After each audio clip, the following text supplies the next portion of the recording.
നമ്മളപ്പോൾ പാർട്ട് 5 വന്നിട്ടുണ്ട്. അടുത്തത് നമുക്ക് നീനുവിന്റെ ഗിഫ്റ്റ് പൊട്ടിക്കാം. ഓക്കെ, ഓള് പറഞ്ഞിരുന്നതാണ് നമുക്ക്. എനിക്ക് കിട്ടിയത് മീനാണ് തന്നിക്കണേ. ഞാനത് പൊട്ടിക്കാണ്. പൊട്ടിച്ച് നമുക്ക് ആദ്യം ഇത് തുറക്കാം.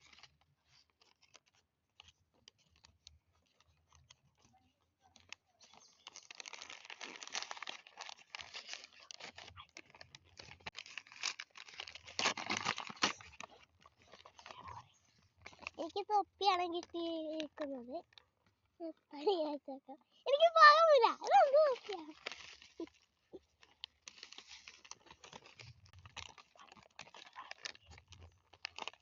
അടുത്ത് ഞാൻ പൊട്ടിക്കാൻ പോകുന്നത്